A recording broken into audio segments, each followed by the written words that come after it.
Poor Waitress paid for a young man. The next day, 300 soldiers lined up for her.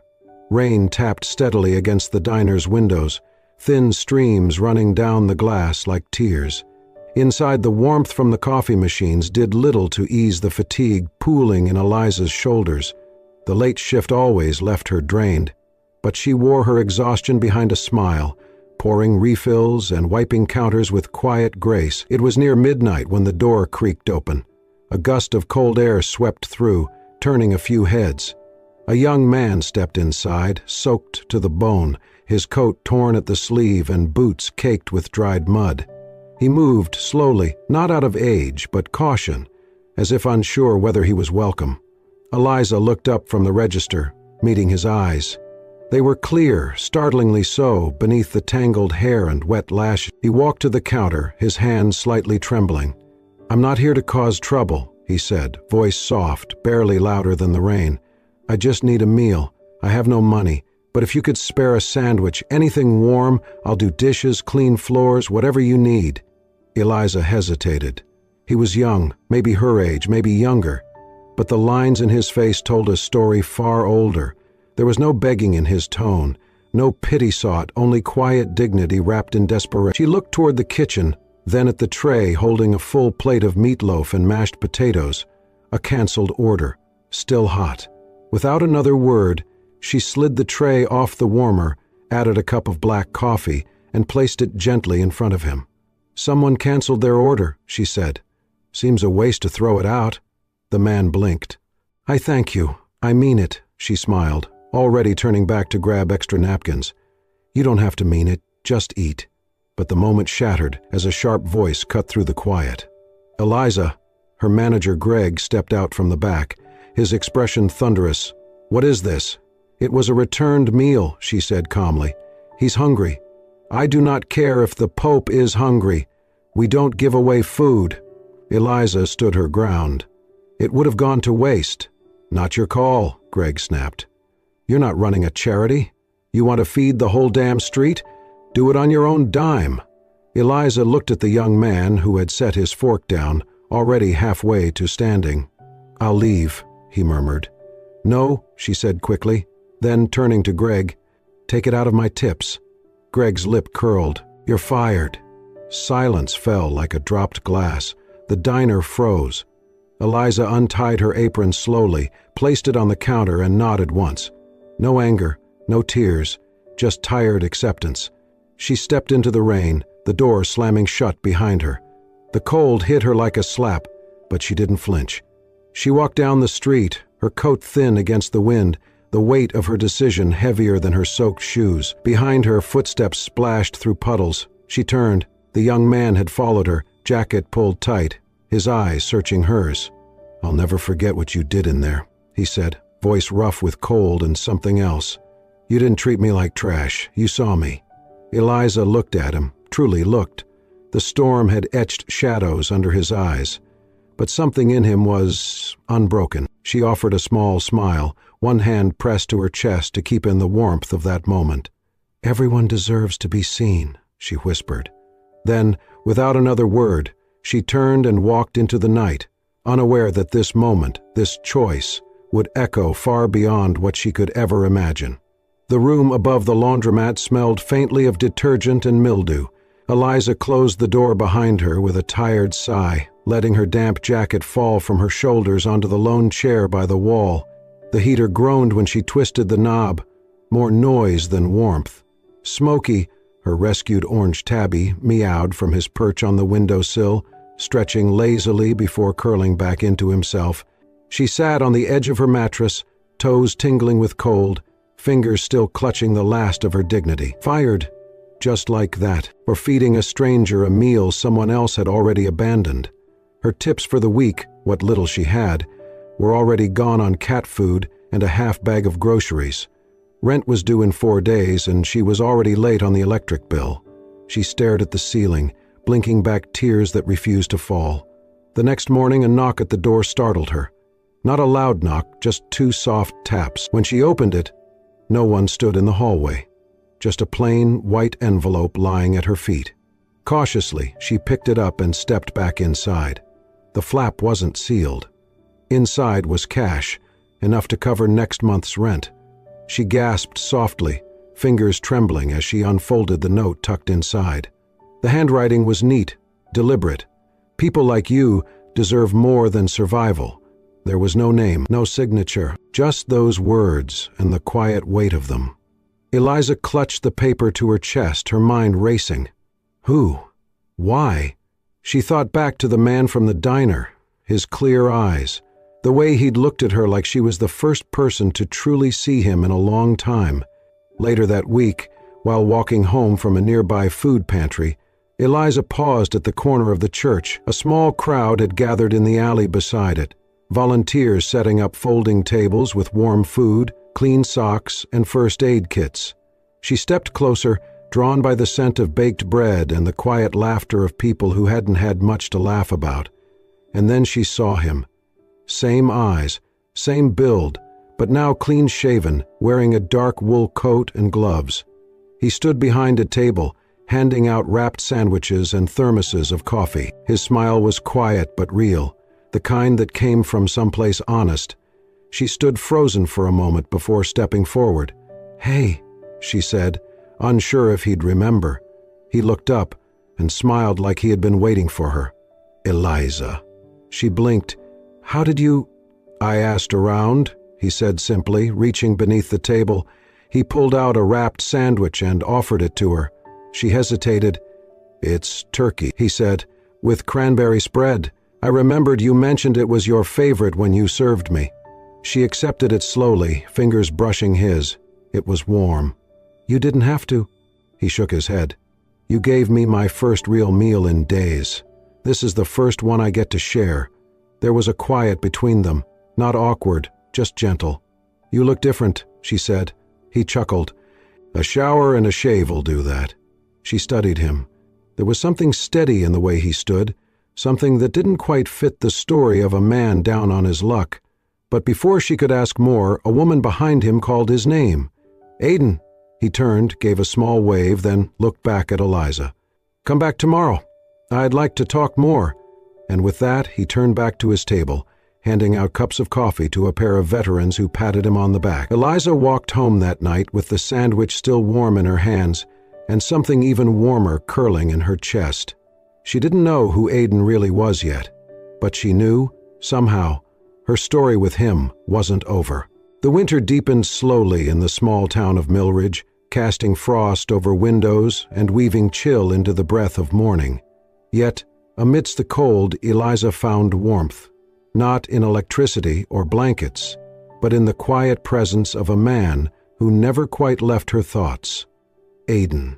He had become a constant in the backdrop of her struggling days. At the community soup kitchen, she would often find him already there before her, tying aprons behind his back, sleeves rolled up, greeting the elderly with a kind nod and children with warm jokes. At the charity clinic where Eliza had taken a part-time job helping schedule appointments, Aiden would swing by, dropping off supplies or walking patients across the slushy street without fanfare. "You volunteer everywhere," she teased once, handing him a box of donated scarves to distribute. "I like warm things," he replied with a shrug. People, soup, scarves, smiles. But whenever she asked about him, his job, where he lived, how he came to be in town, he'd dodge the question with a half smile and change the subject. "Some stories take time to tell," he once said, eyes flickering toward the snow-dusted rooftops. "And some are better heard when you're ready to listen." It should have bothered her, his mystery, but it didn't, not when his actions spoke louder than most confessions ever could. One morning, as Eliza stepped out of her apartment, she found a single daisy placed carefully on the doormat. Slightly crooked, bright against the gray cement. Tied around its stem was a scrap of brown string and a note scribbled on the back of a bakery receipt. "Just because the world's been gray doesn't mean you have to be."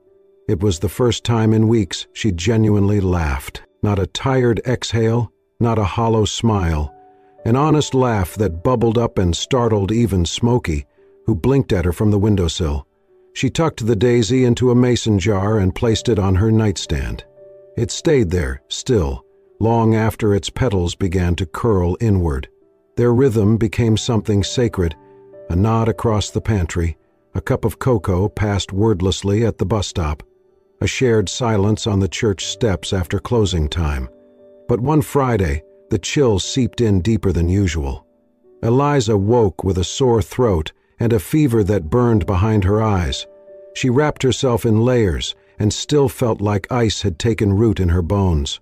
Work called, asking her to rest and stay home. Her neighbor, an elderly woman named Marge, dropped off a bottle of ginger tea, but by nightfall Eliza couldn't keep anything down. She curled into herself beneath 3 blankets, Smokey pressed to her side, shivering despite the space heater humming at her feet. The world felt very far away, her breath short, her head pounding. A soft knock stirred her. Weakly she shuffled to the door. No one there. But on the ground a small thermos steamed gently inside a cloth-wrapped basket. Beside it, a folded piece of paper. With trembling fingers she opened the note. "I know this town gets cold, especially when your body's fighting to stay warm. Tonight let me return just a little of what you gave me. It's chicken soup, my mother's recipe. Eat slowly, feel loved." It was signed with just one letter, A. The soup was rich, golden, with carrots cut unevenly and noodles that clung to the spoon like they were afraid to be left behind. Each sip warmed more than her stomach. It warmed a place inside her chest that had been quiet for far too long. She didn't see Aiden that night, but she didn't need to. In the weeks that followed, they didn't talk about feelings or plans, but something was building, delicate, intentional, a trust not declared, but built from shared kindness and unspoken glances. And though she still didn't know who he truly was, Eliza no longer feared the mystery, because whatever his story, it had led him to her doorstep, and somehow that made all the difference. The knock came like thunder. Eliza opened the door with a hesitant hand, still in her faded diner uniform from the night before. She had fallen asleep on the couch, exhausted and heartsick from too many shifts and too little rest. But what she saw on the other side of the door jolted her fully awake. 2 soldiers stood tall in full dress uniform, caps under one arm, stoic and silent. Behind them stretched a line of black military vehicles, engines humming, forming an arc around her narrow street. "Eliza Hart?" the taller one asked. She nodded slowly, her breath caught in her throat. "You're requested for immediate transport to Fort Alder." I think you have the wrong person," she stammered. "We do not." The soldier's voice was firm but respectful. "There is a ceremony. You are the guest of honor." Neighbors were peeking out through blinds, stepping onto porches, whispering. A child dropped his bicycle. A woman clutched her chest. No one understood what was happening, least of all Eliza. The soldiers opened the rear door of the lead vehicle. "We've been instructed to escort you with full honors." Eliza didn't know what to say. Her body moved before her brain caught up. She climbed in. As the convoy pulled out of the neighborhood, sirens were not blaring, but the tension in the air was deafening. A caravan of black SUVs and military trucks rolled through town like a silent parade, traffic parting to let them pass. Police had blocked off intersections. People stood on sidewalks, pointing, filming, speculating. Inside the vehicle, Eliza sat frozen. Her palms were damp, her heart thundered. This had to be a mistake. Fort Alder came into view after nearly an hour. High fences, guarded towers, the massive flag snapping against a pale morning sky. The gates opened for them, and there, just past the checkpoint, was a sight that stole Eliza's breath. 300 soldiers stood in perfect formation, shoulder to shoulder, stretching across the field in rows.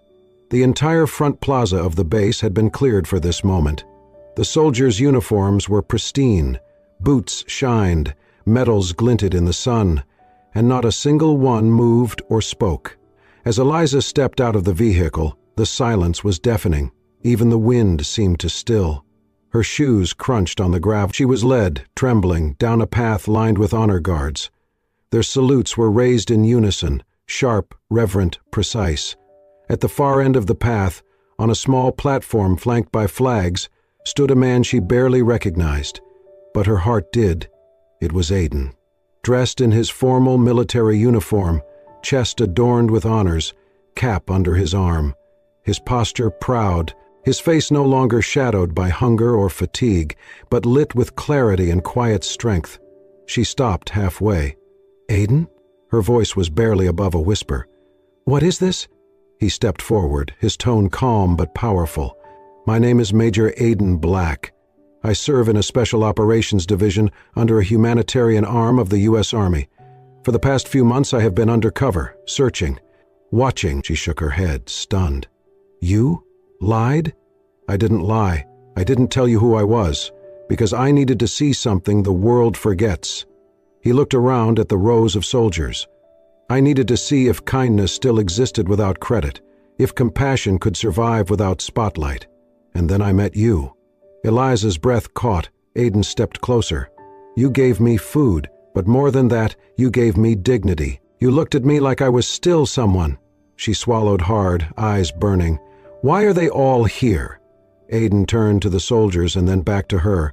"Because what you did, it mattered. More than you know. We brought 300 soldiers here today, not to intimidate, not to question, but to honor. To show you what happens when one person, doing one right thing, shakes the entire system awake." Eliza's hands trembled.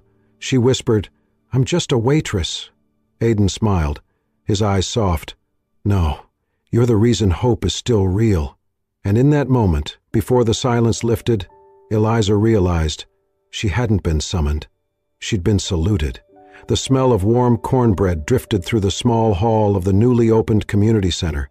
Paint still clung fresh to the walls, and sunlight filtered through windows that had not known light in years. Eliza stood at the center of it all, apron tied, sleeves rolled, and a quiet fire in her chest. She never imagined this would be her life, yet here she was, managing the center, supported by a military initiative, her kitchen open to hungry children, tired veterans, single mothers, and anyone else the world had tried to forget. She had not asked for this role, but she had grown into it like roots through old soil. The oven timer dinged. Eliza pulled out a tray of roasted vegetables, the scent sharp and comforting. Laughter echoed from the next room, where a group of kids folded paper cranes with an ease only children possessed. At their side, crouched low, was Aiden.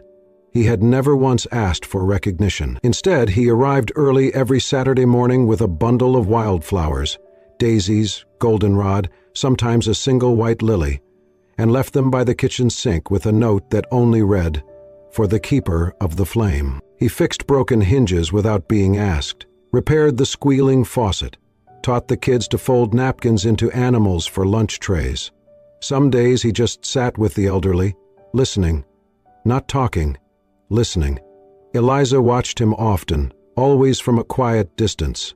It would have been easier if he had remained the man from the diner, mysterious, fleeting, like a moment of kindness she could cherish and let go. But Aiden stayed, and every act of tenderness, every moment he gave without asking anything in return, tugged gently at the walls she had built to protect a heart that had been broken more than once, especially by the last man who said he loved her, then vanished when the rent was due, and life asked more than charm. One Thursday afternoon the center was busy, kids running in and out, volunteers handing out books and sandwiches. Eliza was slicing apples when she heard the small voice. "Miss Eliza?" She turned. A little girl, maybe 6 or 7, stood holding a half-folded paper crane. Her braids were coming loose, and there was jelly on her chin. "Yes, sweetheart?" The girl looked serious. "Is Mr. Aiden your husband?" Eliza blinked. "No, he's not." "Oh," the child paused. "Is he your boyfriend?" Eliza smiled softly. "No, honey." The girl frowned, clearly puzzled. "Then what is he?" There was a pause, long enough for Eliza to feel her throat tighten. She glanced across the room. Aiden was kneeling beside another child, showing him how to twist pipe cleaners into stars. His eyes caught hers. He smiled, not the kind you give everyone, but the kind you save for someone who already knows the worst parts of you. Eliza looked back at the little girl. Kneeling beside her, she tucked the child's loose braid behind her ear and said quietly, "He's someone who made me want to believe again." The child tilted her head. "Believe in what?" Eliza's voice cracked, just a little. that not everyone leaves. That evening after the last bowl was washed and the children had gone home, Eliza found the usual wildflowers by the sink. But this time, instead of a single note, there were two. The first was, as always, for the keeper of the flame. The second said only, "I am still here, and I'm not going anywhere. A." The first chill of fall had crept into the corners of the community kitchen. Eliza stood alone that evening, apron untied, the last light of day spilling through the windows like honey. The laughter had faded, the chairs were stacked, and a warm quiet wrapped itself around the space she had slowly begun to call her own. On the prep table was something she had not expected, a small, time-worn tin box, its metal rusted slightly at the edges. Atop it, a folded slip of paper in handwriting she now knew by heart. "For the one who gave back my breath." Eliza opened the lid with careful fingers. Inside lay a simple silver chain with a small pendant shaped like a spoon.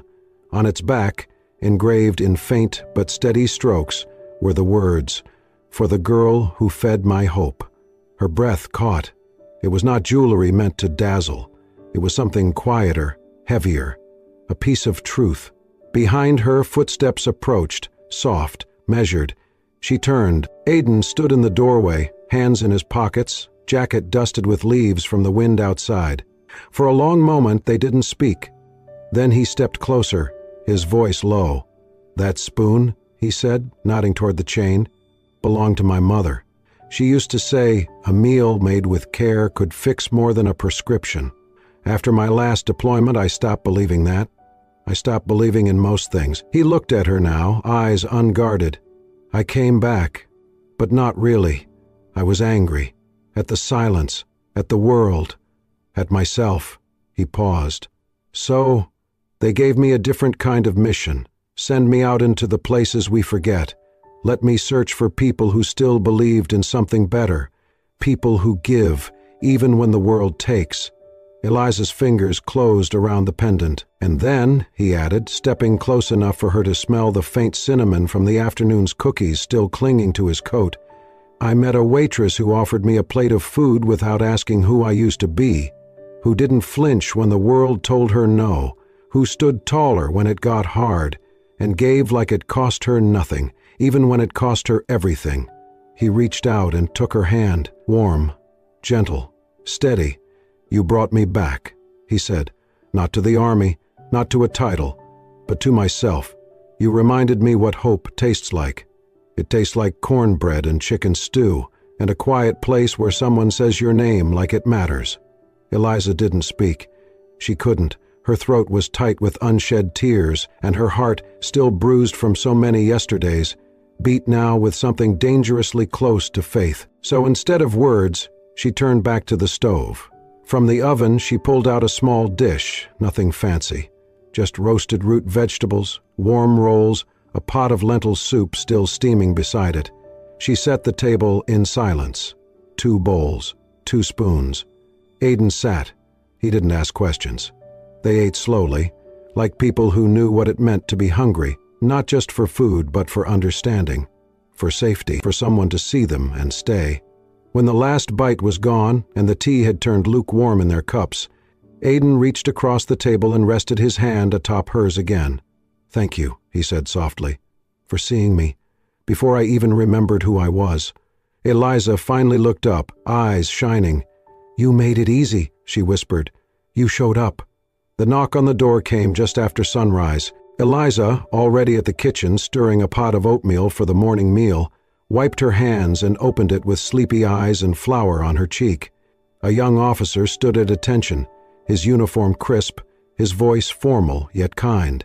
"Miss Eliza James, we kindly request your presence outside." Immediately. She blinked, confused. "Outside? Why, please, you will understand when you see." Eliza stepped out in her worn sneakers and apron, still dusted with flour, but the moment her foot hit the pavement, she stopped. The main street, usually quiet in the early hours, was no longer just a road. It had become a corridor of honor. Lining both sides, shoulder to shoulder, in perfect formation, were soldiers. Hundreds of them, their uniforms gleaming under the early morning sun, their boots shining. their faces solemn. 300, at least.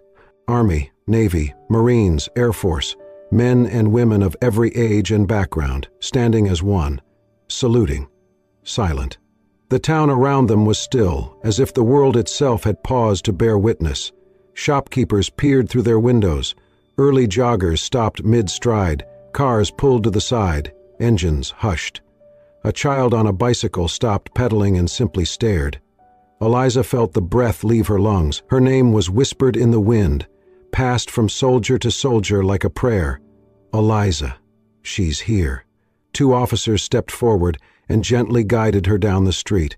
As she walked, each soldier lifted their hand to their brow in a salute, not for a president, not for a general, but for a waitress, for a woman who had offered a warm plate to someone the world tried to forget. And at the end of the path, beneath a white arch of flags, stood a small stage. On it, a tall man in decorated dress blues. Aiden. But not the Aiden she had first met in a torn coat and quiet humility. This was Major Aiden Black, his chest full of honors, his bearing proud. But when he looked at her, it was not as a soldier. It was as a man in love. Eliza stepped up, trembling slightly.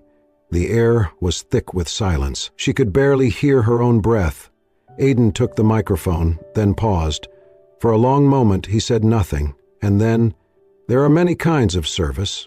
His voice was deep, steady, but full of something raw. Some carry weapons, some carry hope, some give orders, others give second chances. He turned to face her fully. "Eliza James gave me both." A hushed murmur moved through the crowd. "She did not know I was a soldier. She did not care. She fed me when I was forgotten. She saw me not as a burden, but as a man. And through that kindness, she brought me back to myself." He reached into his coat and pulled out a small box. Velvet, simple. Then he knelt, right there, before the soldiers, before the town, before the woman who had changed everything. "Eliza James," he said softly, voice shaking just a little. "Will you marry me? The man you fed, the soul you saved, the soldier you reminded what it means to be human." Her hands flew to her mouth, her knees nearly buckled, but she dropped beside him, eyes wet, voice strong. "Yes," she whispered. "Yes, Aiden, 1,000 times yes." The crowd erupted. Applause rang out like thunder. Soldiers lowered their salutes and cheered. Flags waved. Bells chimed. The quiet town of Maplewood echoed with a joy it had not known in years. And in the middle of it all stood a waitress and a soldier, no longer strangers, no longer broken. Just 2 people who found each other over a single, quiet act of kindness. The wedding took place in the very heart of the community they had helped build, inside the modest kitchen of the Maplewood Veterans and Families Center. No chandeliers, no string quartet, no champagne tower. Just the warm scent of chicken soup simmering on the stove, fresh-baked bread cooling by the window, and a dozen pots of wildflowers arranged on every table by volunteers who insisted love deserved beauty, no matter the budget. Eliza wore a simple white dress, borrowed from the center's donation closet, and altered lovingly by 3 retired nurses who used to sew uniforms. Her hair was pinned with sprigs of baby's breath, and her only jewelry was a locket she had found in her mother's belongings years ago. Inside was a photo of her as a baby, held by a man in uniform. She did not know his name, but today she felt seen. The crowd was small but sincere. Neighbors, veterans, children she had read to during Tuesday lunches, women she had cooked beside, and of course, the 300 soldiers who had first lined up to salute her weeks ago. Not all could return, but dozens had, arriving in clean boots and pressed uniforms, eyes shining with reverence. Aiden stood at the front, not in his military blues, but in a simple gray shirt rolled at the sleeves and his old dog tags around his neck. His vows were short, but not small. "I could have given you a ring," he said softly, taking her hands, "but you never needed proof, so instead I give you this." He removed one of the tags from his chain. It was newly engraved. "You saved a soldier's soul." Eliza's breath caught. He placed it gently in her palm. "I don't need the world to know what you did," he said. just for you to carry this, and know someone lived because of you." Her hands trembled. She kissed the tag before hanging it around her neck, above her heart. After the ceremony, guests gathered around folding tables, where bowls of soup were passed from hand to hand, where laughter rose like music, and where every toast was made in mugs of hot tea. Eliza had never seen anything more beautiful. Later that night, she stepped outside, to the back of the center, where a new wooden sign had been hung, just above the kitchen door. Aidan had carved it himself, every letter smoothed with care. "This place does not serve just meals. It feeds the soul." She smiled. Behind her, she heard Aidan's footsteps. He slipped his arms around her waist, resting his chin on her shoulder. "We built something," he whispered. "More than just a kitchen." She nodded, leaning back into him. "A kind of home." Inside, the light from the kitchen glowed, soft and golden, through the window. Then the door creaked open. A small boy stepped in, maybe 8 or 9, wearing a tattered hoodie 2 sizes too big. His eyes wide, hands stuffed in his pockets. Eliza turned, her voice gentle. "Are you hungry?" He nodded. "Do you like soup?" Another nod. She knelt beside him, smiling. "How about a bowl of hot chicken soup and a story about how kindness travels farther than you think?" The boy hesitated, then whispered, "Do you have one about a soldier?" Eliza reached for his hand. "I have one about a soldier and the woman who served him a meal he never forgot." Aidan set another bowl on the table, and as they sat down beside the boy, as the room filled again with the quiet comfort of people choosing to care, Eliza knew the truth. She would never be famous, never be on magazine covers or national news again. But here, in this little kitchen with chipped tile floors and hand-painted signs, she had everything she ever needed: a purpose, a partner, a place where no one was invisible. And as laughter echoed down the hall and the soup steamed against the cold night air, Eliza looked around and thought, "You do not need medals to be remembered. Sometimes all it takes is one warm meal, and a heart that stays open, even when the world closes its eyes." If this story warmed your heart, reminded you of the quiet strength we all carry, and the power of one small act of kindness, we invite you to stay with us for more. Here on Soul-Stirring Stories, we share tales that touch the soul, stories about everyday people who make an extraordinary difference simply by choosing compassion.